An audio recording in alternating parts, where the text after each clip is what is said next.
अस्सलाम वालेकुम। मुझे कैसे हैं सब लोग? होप सो सब ठीक होंगे। आज हम सेकेंड ईयर की फिजिक्स चैप्टर नंबर 15 के एक्सरसाइज के शॉर्ट क्वेश्चंस करेंगे वन बाय वन।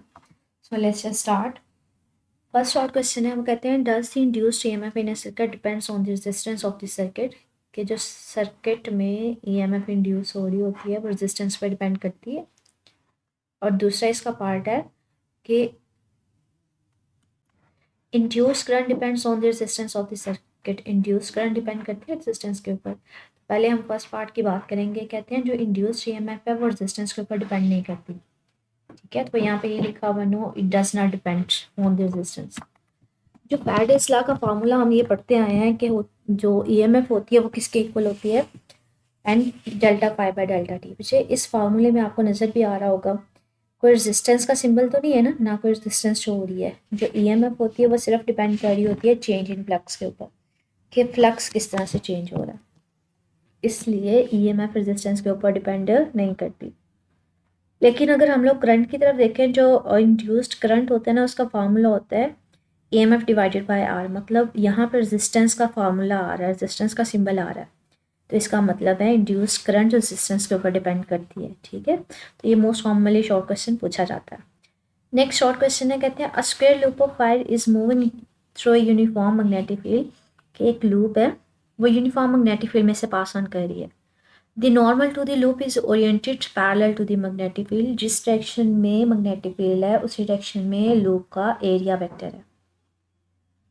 आप बताएं कि जो ईएमएफ है वो इंड्यूस होगी, अगर होगी या नहीं होगी, रीज़न उसकी आपने बतानी है। कहते हैं इस केस में किसी किस्म की ईएमएफ इंड्यूस नहीं होती। अब ये देखें, ये मैग्नेटिक फील्ड इस डायरेक्शन में है, आपके पास प्लेन इस तरह से पड़ी हुई है कि जो इसका एरिया वेक्टर है ना वो भी इसी डायरेक्शन में, जिस डायरेक्शन में मैग्नेटिक फील्ड है। अब ये कांस्टेंट पड़ी हुई है एरिया लूप, इसमें से जितनी फील्ड लाइंस गुजर रही हैं कुछ टाइम पहले भी वही गुजरेंगी, बाद में भी वही गुजरेंगी, क्योंकि ये मूव नहीं कर रही और ये मैग्नेटिक फील्ड भी चेंज नहीं हो रही। मतलब अभी ये 5 इसमें से फील्ड लाइंस गुजर रही हैं, थोड़ी देर बाद भी 5 ही गुजरेंगी, मतलब वो कांस्टेंट होगा। कहते हैं in this case magnetic flux जो है ना लूप में से वो कांस्टेंट है। फ्लक्स या नंबर ऑफ फील्ड लाइंस जितनी गुजर रही हैं वो चेंज नहीं हो रही। तो चेंज क्या है उसमें, ज़ीरो है। डेल्टा का मतलब होता है चेंज। अगर डेल्टा पाई की जगह ज़ीरो पुट कर देंगे तो ईएमएफ किसके इक्वल होगी, ज़ीरो। तो ईएमएफ इंड्यूस नहीं होती। ईएमएफ इंड्यूस होने के लिए ज़रूरी होता है कि फ्लक्स चेंज हो। 15.3 है, कहते हैं light metallic ring release from above into the vertical bar magnet. कि ये एक मैग्नेट है, इसके ऊपर ना एक इस तरह की रिंग जो है ना वो नीचे की तरफ गिरती है। आप ऊपर से देख के बताओ कि हमारे पास जो करंट की डायरेक्शन है वो क्या होगी, क्लॉकवाइज होगी या एंटी क्लॉकवाइज होगी इस रिंग में। अब जी ये देखें, इस मैग्नेट को देखें, ये नॉर्थ पोल है साउथ पोल है। जैसे ही ये रिंग नीचे की तरफ आएगी, नीचे की तरफ गिरेगी, तो इस नॉर्थ पोल में से जो मैग्नेटिक फील्ड लाइंस होंगी इसमें से वो ज़्यादा होंगी। जितनी ही पास आती जाएगी उतनी मैग्नेटिक फील्ड लाइन से ज़्यादा होंगी। अब इस रिंग में करंट इस डायरेक्शन में प्रोड्यूस होगी कि उसने इन फील्ड लाइंस को कम करना है। मतलब ये जिस डायरेक्शन में मूव कर रही है उस डायरेक्शन में मूवमेंट को अपोज करना है। तो वो अपोज किस तरह से हो सकती है, वो अपोज इस तरह से हो सकती है कि अगर इस रिंग का ये वाला एंड नॉर्थ पोल के तौर पे बिहेव करे और ये वाला एंड जो है वो साउथ पोल के तौर पे बिहेव करे। और हमें पता है कि नॉर्थ नॉर्थ को रिपेल करेगा और साउथ ये तो वैसे उस डायरेक्शन में होगा। तो अगर इस तरह से हो कि हमारे पास इस रिंग का ये वाला एंड नॉर्थ पोल के तौर पे बिहेव करे, नॉर्थ नॉर्थ को रिपेल करेगा, इसलिए ये ऑपोजिट डायरेक्शन में इसको रिपल्जन फेस करनी पड़ेगी। ये ऑपोजिट डायरेक्शन है, मतलब ऊपर की तरफ इसको फोर्स लग रही होगी। और एक चीज़ याद रखिएगा, अगर हमें पोल्स का पता चल जाए तो हम डायरेक्शन ऑफ करंट निकाल सकते हैं। डायरेक्शन ऑफ करंट कैसे निकालते हैं, जो आपका राइट हैंड होता है ना उसका जो थंब होता है वो प्लेस करते हैं in the direction of north और फिंगर्स को रोटेट करवाते हैं in the direction of current. तो यहाँ पे आप रखेंगे ना, अंगूठा नीचे की तरफ रखेंगे, तो जो राइट हैंड की फिंगर्स कर्ल होंगी ना वो इस डायरेक्शन में होगी, मतलब वो क्लॉकवाइज डायरेक्शन में कर्ल होंगी। तो वो यहाँ पे यही बात करते हैं कि हमारे पास क्या होता है, जो इंड्यूस करंट है वो क्लॉकवाइज डायरेक्शन में होगी। कहते हैं जब मेटल रिंग रिलीज़ की जाती है या ऊपर से गिर रही होती है तो मैग्नेटिक फ्लक्स जो होता है ना उसमें से, रिंग में से, वो इंक्रीज़ होना शुरू हो जाता है। मतलब वो ज़्यादा फील्ड लाइंस उसमें से पास करती हैं, तो ईएमएफ इंड्यूस होगा। अब वो कहते हैं जो लेंसेज ला है ना, वो हमें कहता है कि जो इसमें करंट इंड्यूस होगी ना इस रिंग में, वो इस तरह से होगी कि इसकी वजह से जो पोल्स बनेंगे वो इसकी मोशन को अपोज करते हैं। वो कहते हैं वो किस सूरत में पॉसिबल है, सिर्फ इस सूरत में पॉसिबल है अगर रिंग की ये वाली साइड नॉर्थ पोल के तौर पे बिहेव करे और ये साउथ, नॉर्थ को रिपेल करता है। और अगर हमें पोल्स का पता चल जाए तो राइट हैंड रूल से आप डायरेक्शन ऑफ करंट निकाल सकते हो। तो डायरेक्शन ऑफ करंट कैसे निकालनी है, जो आपका अंगूठा है उसको नीचे की तरफ नॉर्थ पोल की तरफ रखें और जिस डायरेक्शन में फिंगर्स रोटेट हो रही होंगी वो आपको डायरेक्शन ऑफ करंट दे देगा। तो यहाँ से हमें पता चल जाएगा कि डायरेक्शन ऑफ करंट क्या होगी, क्लॉकवाइज होगी। ये आपने एक्सपेरिमेंट करके देखना है, ठीक है, अपने राइट हैंड रूल के साथ। अब 15.4 है, ये ड्रामेटिक मतलब इसमें डायग्राम्स हैं, तो ये मोस्ट कॉमनली नहीं पूछा जाता, मतलब बहुत रेयर होता है कहीं पूछा जाए, इसको स्किप करते हैं। 15.5 है, कहते हैं does the induce EMF always act to decrease the magnetic flux through a circuit. कहते हैं हमेशा मैग्नेट ईएमएफ तब प्रोड्यूस होगी जब मैग्नेटिक फ्लक्स डिक्रीज होगा, मतलब नंबर ऑफ फील्ड लाइंस कम होंगी, कम होती जाएंगी। कहते हैं नहीं, ऐसा नहीं होता, वो सिर्फ अपोज कर रहा होता है। जो भी मैग्नेटिक फ्लक्स उसमें से गुजर रहा है किसी एरिया में से, अगर वो फील्ड लाइंस ज़्यादा होंगी तब भी ईएमएफ प्रोड्यूस हो जाएगा, अगर वो कम होंगी तब भी ईएमएफ प्रोड्यूस हो जाएगा।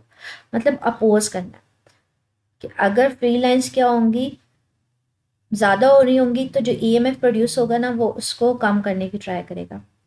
अगर मैग्नेटिक फ्लक्स कम हो रहा होगा, मतलब फील्ड लाइंस कम हो रही होंगी, तो जो ईएमएफ प्रोड्यूस होगा वो उसको इंक्रीज करने की कोशिश करेगा। तो वो हमेशा अपोज करता है चेंज को, ठीक है। अगर ज़्यादा हो रही होगी तो ईएमएफ उसको कम करने की ट्राई करेगा, अगर फ्लक्स कम हो रहा होगा तो वो उसको इंक्रीज कर पाएगा। वो यहाँ पे ये कहता है according to Lenz's law induced EMF always oppose the cause that produce it, कि जिस वजह से प्रोड्यूस हो रहा होता है ना, अगर मैग्नेटिक फ्लक्स ज़्यादा हो रहा होगा तो वो उसको अपोज करेगा, मतलब उसको कम करवाएगा, अगर कम हो रहा होगा तो उसको इंक्रीज करवा देगा। So if magnetic flux is decreasing through a circuit, EMF उसको इंक्रीज कर पाएगा, मतलब उसका अपोज करना है।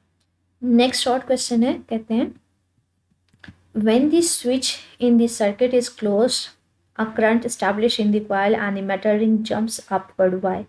कहते हैं इस तरह का एक सर्किट दिया हुआ है, ठीक है, ये एक सिलेंडर है जिसके ऊपर आपने ये वायर लपेटी हुई है, इसके साथ बैटरी लगाई हुई है, यहाँ पे एक स्विच है, यहाँ पे ना इसके ऊपर एक रिंग लगी हुई है, मेटल की रिंग।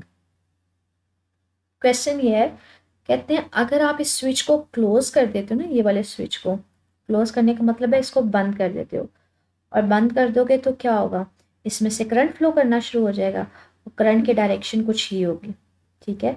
इसमें से करंट फ्लो किया एंड सो ऑन, ये करंट की सपोज करें मैंने डायरेक्शन ऑफ करंट ये ले लिया, ठीक है, कि वो मूव ऑन करता हुआ इस डायरेक्शन में जा रहा है।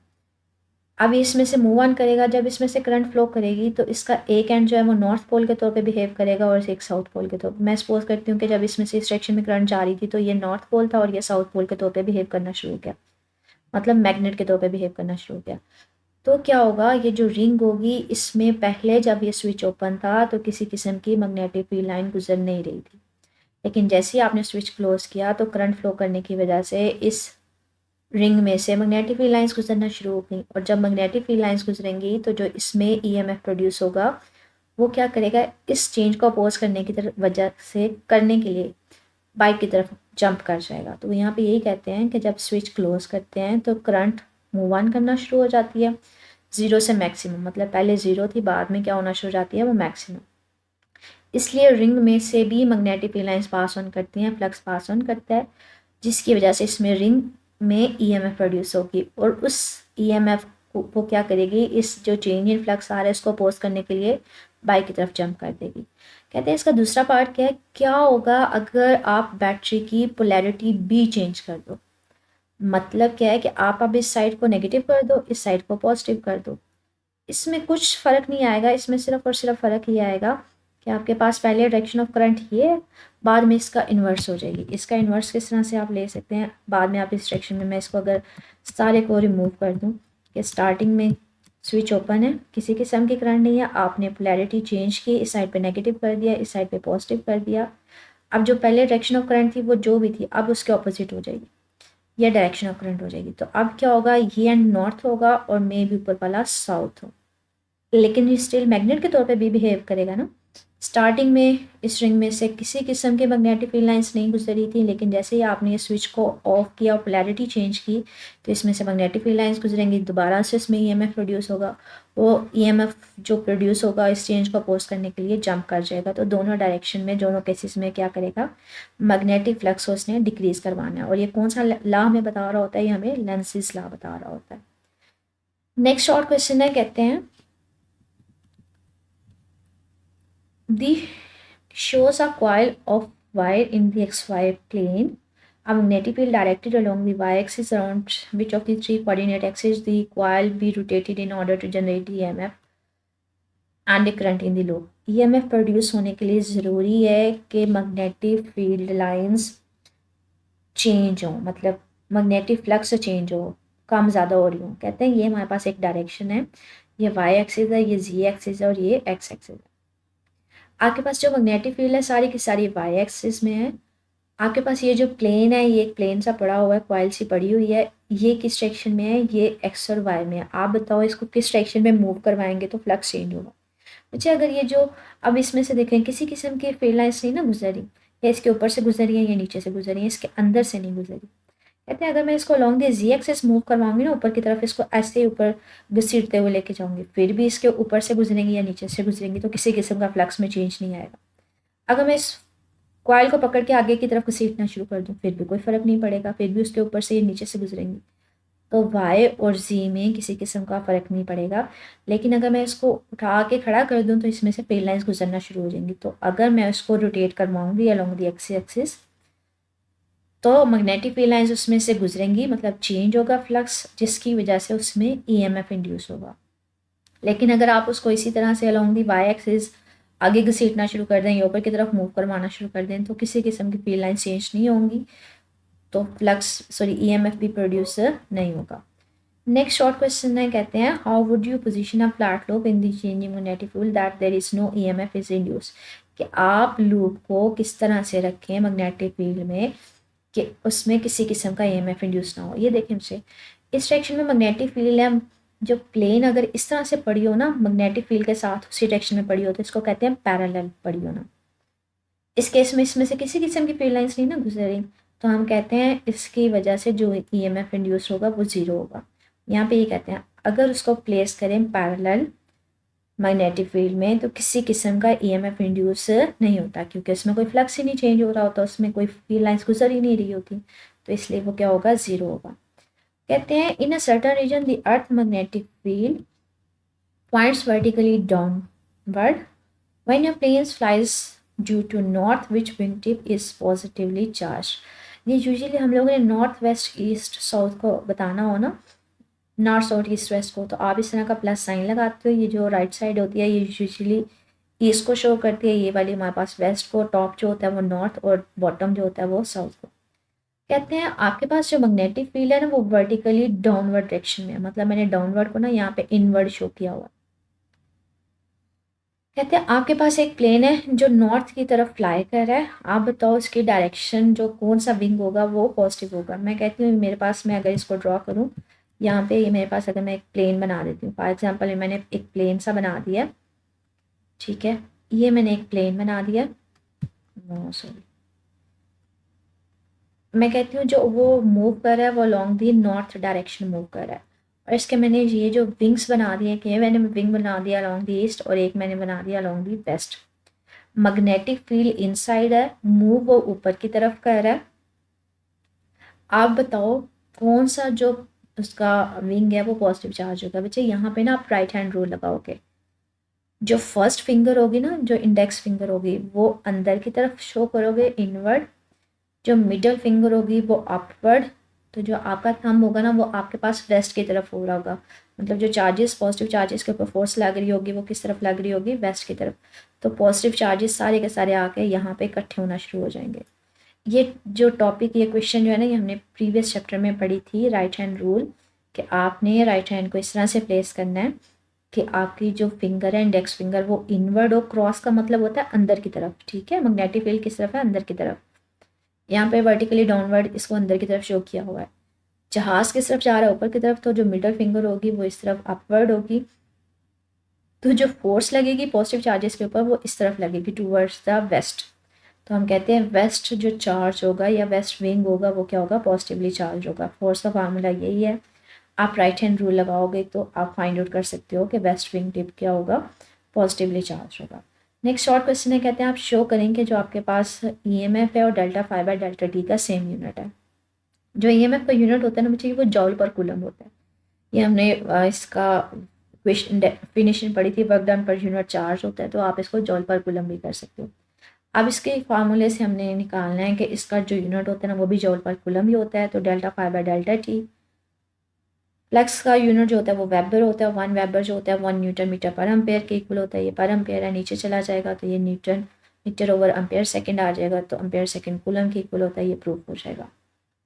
नेक्स्ट शॉर्ट क्वेश्चन है, वो कहते हैं when electric motor such as electric drill is being use, जब आप इलेक्ट्रिक मोटर को यूज़ करते हो तो क्या वो जनरेटर के तौर पर एक्ट करती है? अगर ऐसा करती है तो उसका कॉन्सिक्वेंस क्या होगा? कहते हैं हाँ जी, इलेक्ट्रिक मोटर जब ड्रिल कर रही होती है तो वो जनरेटर के तौर पे एक्ट कर रही होती है। जनरेटर क्या करता है बच्चे, वो मैकेनिकल एनर्जी को इलेक्ट्रिकल एनर्जी में कन्वर्ट करवाता है। कहते हैं मोटर भी जनरेटर के तौर पे एक्ट करती है। कहते हैं जब कॉइल रोटेट कर रही होती है ना मोटर की मैग्नेटिक फील्ड में से, तो उसमें से मैग्नेटिक फ्लक्स क्या हो रहा होता है, चेंज हो रहा होता है, जिसकी वजह से उसमें ईएमएफ इंड्यूस होती है। कि मोटर को पीछे से बिजली मिल रही थी तो उसकी कॉइल रोटेट करना शुरू हो गई, कॉइल रोटेट की तो उसमें से फ्लक्स चेंज हुआ, और जब फ्लक्स चेंज होगा तो ईएमएफ प्रोड्यूस होगी। लेकिन सिर्फ और सिर्फ यहाँ पे काम क्या होता है, ये जो ईएमएफ इंड्यूस हो रही होती है, जो मोटर को वोल्टेज पीछे से मिल रही होती है ना उसको अपोज करती है। ठीक है, तो अपोज कर रही होती है इंड्यूस्ड अप्लाइड ईएमएफ को, इसलिए इसको बैक ईएमएफ भी बोलते हैं। तो ये बैक ईएमएफ की डेफिनेशन भी यहाँ पे बन सकती है। कहते हैं इसका इफेक्ट ये होगा कि ये जब अप्लाइड वोल्टेज को या अप्लाइड ईएमएफ को अपोज करेगी ना तो करंट कम हो जाता है। ठीक है, तो स्पीड भी कम हो जाती है। तो वह यहाँ पे कहते हैं इसकी जो वैल्यू वो कब इंक्रीज होती है, जब स्पीड इंक्रीज हो रही होती है। इसका कॉन्सिक्वेंस कब क्या होता है कि ये जो होती है ईएमएफ जो जनरेट हो रही होती है फ्लक्स के चेंज होने से, वो अप्लाइड ईएमएफ को अपोज करती है, अप्लाइड वोल्टेज को अपोज करती है, जिसकी वजह से करंट रिड्यूस हो जाता है, या आप करंट को लिमिट कर सकते हो, मतलब उसकी मिकदार कम कर सकते हो। कहते हैं फार्मूला ये होता है, ये अप्लाइड वोल्टेज होता है, लेकिन जब कॉइल रोटेट करती है फ्लक्स चेंज होने की वजह से ये ईएमएफ प्रोड्यूस होता है।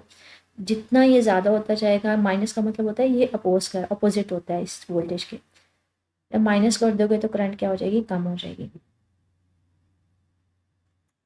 नेक्स्ट शॉर्ट क्वेश्चन है, कहते हैं can DC motor be turn into DC generator, के डीसी मोटर को जनरेटर में चेंज किया जा सकता है? अगर किया जा सकता है तो कौन कौन से चेंजेस चाहिए?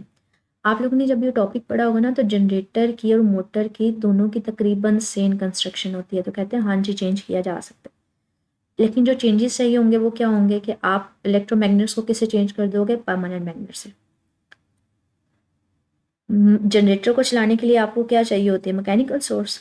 मोटर को चलाने के लिए आपको क्या चाहिए होती है, बैटरी। तो अगर मोटर ले लो उसको जनरेटर में चेंज करना है तो आपको बैटरी को किससे चेंज करवाना पड़ेगा, लोड से, जो आपको मैकेनिकल एनर्जी दे सके। और उसको क्या करवाना पड़ेगा, खुद ब खुद उसको मैकेनिकली रोटेट करवाना पड़ेगा। आर्मेचर का मतलब होता है कॉइल को रोटेट करवाना पड़ेगा मैकेनिकली। ठीक है, नेक्स्ट शॉर्ट क्वेश्चन है, कहते हैं इज इट पॉसिबल कि आप एरिया को भी और मैग्नेटिक फील्ड को भी चेंज कर दें लेकिन ईएमएफ इंड्यूस ना हो? कहते हैं हाँ जी पॉसिबल है। जो फ्लक्स का फार्मूला होता है ना बी डॉट ए होता है। कहते हैं आप इस दोनों को इस तरह से चेंज करो, एक को बढ़ाओ तो दूसरे को कम कर दो, इतना ऐसे ही चेंज करो कि दोनों का प्रोडक्ट चेंज ना हो। मतलब अगर पहले इसकी वैल्यू 2 है इसकी 3 है तो बाद में इसकी 3 कर दो इसकी 2 कर दो, मतलब चेंज करो कि प्रोडक्ट चेंज ना हो। मतलब फाई कांस्टेंट रहे, अगर फाई मतलब फ्लक्स कांस्टेंट रहेगा तो चेंज तो नहीं होगा, और अगर चेंज नहीं होगा तो किसी किस्म का ईएमएफ इंड्यूस नहीं होगा।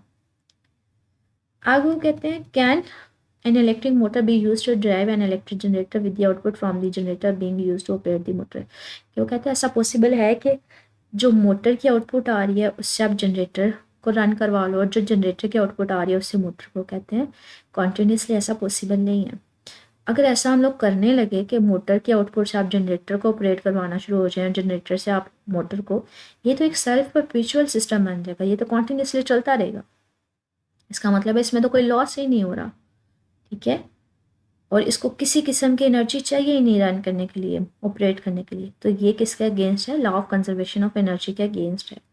Law of conservation of energy क्या कहती है कि एक फॉर्म से दूसरी फॉर्म में कन्वर्ट हो सकती है, आप उसको क्रिएट नहीं कर सकते। लेकिन अगर ये वाली सिचुएशन है वो तो खुद ब खुद मूव ऑन करता रहेगा, वो एक सेल्फ ऑपरेटिंग सिस्टम बन जाएगा, जो कि पॉसिबल नहीं है क्योंकि लॉसेस होते हैं। नेक्स्ट शॉर्ट क्वेश्चन है, कहते हैं suspended magnet is oscillating freely in a horizontal plane, the oscillation are strongly damped when a metal plate is placed under the magnetic strain, why it is happen. कहते हैं आपके पास, मैं इसको figure यहाँ पे ड्रॉ कर देती हूँ कि ये मेरे पास एक मैग्नेट है। कहते हैं ये मैग्नेट जो है ना फ्रीली ऑसिलेट कर रहा है, एक इसका नॉर्थ पोल और दूसरा इसका साउथ पोल है। ये मैंने इसका नॉर्थ पोल बना देती हूँ और यहाँ पे इसका साउथ पोल ले लेते हैं। 1 सेकेंड। कहते हैं ये ना फ्रीली आगे पीछे ऑसिलेट कर रहा है, मतलब फ्रीली मूव ऑन कर रहा, ऑसिलेट कर रहा है। लेकिन जैसे ही आप इसके नीचे एक मेटल प्लेट रख देते हो तो ये जो ऑसिलेशन है ये स्टॉप हो जाती है, मतलब रुक जाता है। कहते हैं क्यों? जब ये बच्चे फ्रीली ऑसिलेट कर रहा होता है ना, तो इस नॉर्थ पोल में से जो मैग्नेटिक फील्ड लाइंस होती हैं इसमें से गुजर रही होती हैं। जब ये दूर जाएगा तो फील्ड लाइंस कम होंगी, जब पास आएगा तो ज़्यादा गुजरेंगी, और मतलब फ्लक्स चेंज होगा, फील्ड लाइन चेंज होगी, और जहाँ पे फ्लक्स चेंज होता है वहाँ पे इंड्यूस्ड करंट प्रोड्यूस होती है। इसमें जो इंड्यूस करंट प्रोड्यूस होगी ना मेटल में, वो सर्कल्स की फॉर्म में जनरेट होना शुरू हो जाती है। और अगर इंड्यूस करंट जो है वो सर्कल की फॉर्म में जनरेट हो तो उसको एडी करंट बोलते हैं। ये बेसिकली जो इंड्यूस करंट है इसकी मोशन की को जिसकी वजह से ये प्रोड्यूस हो रही होती है उसको अपोज करती है, इसलिए वो ऐसा ऐसा चलता चलता रुक जाता है। कहते हैं यहीं पे ये बात कर रहे हैं कि जो मेटल प्लेट है अगर उसको मैग्नेट के नीचे रख दिया जाए ना तो उसकी वजह से उस मेटल के मैग्नेटिक फील्ड इसमें से पास ऑन करेंगे, जब दूर जाएगा कम हो जाएंगे, जब पास आएगा ज़्यादा होगी, तो मैग्नेटिक फ्लक्स पास करेगा प्लेट में से, जिसकी वजह से इसमें इंड्यूस ईएमएफ और इंड्यूस करंट प्रोड्यूस होगी। ठीक है, और ये जो सर्कल में करंट प्रोड्यूस हो रही होती है उसको एडी करंट कहते हैं। और ये एडी करंट है बेसिकली वो इसकी जो मोशन हो रही है ना आगे पीछे उसको अपोज करती है, इसलिए मैग्नेट चलता चलता रुक जाता है। नेक्स्ट शॉर्ट क्वेश्चन है, कहते हैं 4 unmarked wires emerge from a transformer. 4 तारे हैं एक ट्रांसफार्मर में से मतलब निकली हुई हैं। फॉर एग्जाम्पल ये मेरे पास एक ट्रांसफार्मर है, कहते हैं इसमें से ना 4 वायर्स निकली हुई हैं, एक सपोज करें 2 3 4 एंड सो ऑन। कहते हैं ये 4 वायर्स निकली हुई हैं, आप बताओ अगर आपने उसकी टर्न्स रेशियो निकालनी है तो आप क्या काम करोगे, कौन कौन से स्टेप्स फॉलो करोगे। कहते हैं सबसे पहले तो मैं पता करूंगा इसमें से कौन सी 2 वायर्स जो हैं प्राइमरी कॉइल की हैं, कौन सी 2 वायर्स इसकी सेकेंडरी कॉइल की हैं। ठीक है, कॉइल्स को सेपरेट किया जाएगा ओहममीटर के थ्रू। फिर कहते हैं आप क्या करेंगे, जो प्राइमरी कॉइल होती है इसको जो हमने इनपुट दिया होता है वो हमें पता होता है ना, वी इनपुट प्राइमरी जो हम प्राइमरी कॉइल को देते हैं ट्रांसफार्मर में वो हमें पता होता है। जो सेकेंडरी का होगा वो आप मैयर कर लोगे। ठीक है, और अगर मुझे प्राइमरी का पता है सेकेंडरी का मैंने मैयर कर लिया, ये रेशियो पता चल गई, तो ये टर्न्स रेशियो ऑटोमेटिकली हम निकाल सकते हैं। नेक्स्ट शॉर्ट क्वेश्चन है, कहते हैं can a transformer increase the power level. कहते हैं ट्रांसफार्मर पावर लेवल इंक्रीज नहीं करता, जितनी आप इनपुट देते हो आप उतनी ही आउटपुट ले सकते हो या उससे कम ले सकते हो, तो वो कभी भी पावर इंक्रीज नहीं करता। वो सिर्फ और सिर्फ क्या चेंज कर रहा होता है, वो वोल्टेज या करंट इंक्रीज कर रहा होता है। ठीक है, इनपुट पावर ही आपको आउटपुट पावर देती है, लेकिन जो ट्रांसफार्मर होता है वो सिर्फ और सिर्फ क्या कर रहा होता है, वोल्टेज लेवल को या करंट लेवल को इंक्रीज डिक्रीज कर रहा होता है। कहते हैं in transformer there is no transfer of charge from primary to secondary और देन पावर इज ट्रांसफर्ड। कहते हैं ट्रांसफार्मर में एक कॉइल से दूसरी कॉइल में चार्ज ट्रांसफ़र नहीं हो रहा होता। कहते हैं उसमें बेसिकली क्या होता है, वो मैग्नेटिकली लिंक्ड होती हैं, मतलब एक कॉइल की जो मैग्नेटिक फील्ड लाइंस होती हैं वो दूसरे कॉइल में से पास ऑन कर रही होती है। हम कहते हैं वो मैग्नेटिकली लिंक्ड होती हैं, इस तरह से पावर ट्रांसफ़र होती है मैग्नेटिकली। लास्ट क्वेश्चन है, कहते हैं when the primary of the transformer is connected to AC means the current in it is very small if the secondary circuit is open। हमारे पास ना जो फार्मूला होता है ट्रांसफार्मर में वो होता है input over equal to output.